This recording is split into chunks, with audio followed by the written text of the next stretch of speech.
Big Boss season 8 ఎలా అనిపిస్తుంది? Bigg Boss season ఏజ్ సో చాలా రోజుల నుంచి నిన్న మొన్న కంటే సో నిన్న ఆడినటువంటి గుడ్డు గేమ్ అయితే చాలా ఇంట్రెస్టింగ్గా ఉంది. సో చాలా ఎంటర్టైనింగ్గా ఉంది, చాలా ఫన్నీగా ఉంది. సో చాలా ఇంట్రెస్టింగ్ వస్తుంది. ఎవరు బాగా ఆడారు అనిపించింది నిన్న టాస్క్ లో?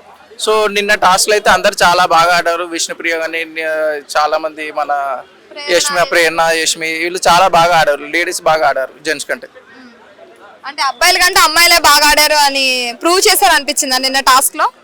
ప్రూవ్ చేశారు వాళ్ళు కూడా. కాకపోతే ఈ పృథ్వీ వీళ్ళందరూ కొంచెం హెవీ పర్సనాలిటీ ఉండడం వల్ల వాళ్ళు కొంచెం ఫిజికల్గా అమ్మాయిలని కొంచెం డామినేట్ చేయడం జరుగుతుంది. ఓకే, నిఖిల్ ఎలా ఆడాడు నిన్న? నిఖిల్ అయితే నిఖిల్ గురించి చెప్పనవసరం లేదు. ఆల్రెడీ అతను చీఫ్గా ఉన్నాడు. సో అన్నిట్లో చాలా బాగా ఆడుతున్నాడు. కొంచెం ఎమోషనల్గా కొంచెం కంట్రోల్ చేసుకుంటే ఎవ్రీథింగ్ ఈజ్ గుడ్. అబ్బాయి ఫస్ట్ చీఫ్ అయినప్పుడు చాలా స్ట్రాంగ్ అనుకున్నాం కదా, ఇప్పుడు ఆ స్ట్రాంగ్నెస్ ఉందనిపిస్తుందా మీకు నిన్న టాస్క్ లో చూసినట్టయితే?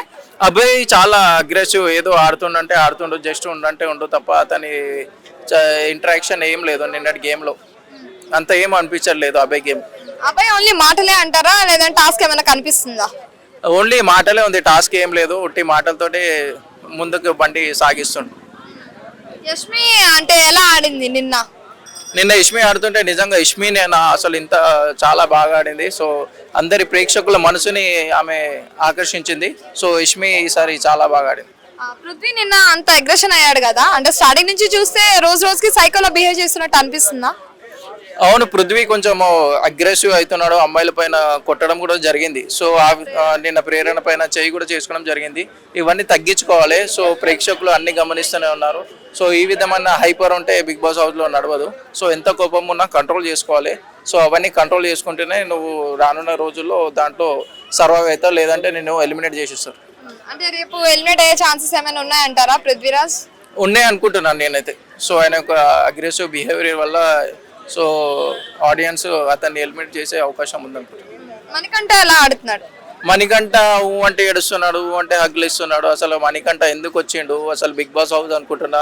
ఆ బిగ్ బాస్ హౌస్ని మణికంఠ మొత్తం హగ్ హౌస్గా మార్చేసిండు. హగ్ ఇస్తుండు, కిస్ ఇస్తుండు.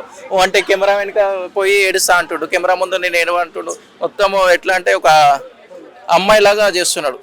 మొత్తం ఒక మెచ్యూరిటీ లెవెల్స్ అన్నిటి ఒక ఏదో వచ్చాను ఏడుస్తున్నాడు, ఏదో సెంటిమెంట్ సింపతి అనే ఒక మైండ్ గేమ్లో వెళ్తున్నాడు తప్ప గేమ్ని ఫిజికల్గా ఆడాలి, టాస్క్ అన్ని కంప్లీట్ చేయాలి అనే విధంగా అయితే ఆడతలేదు.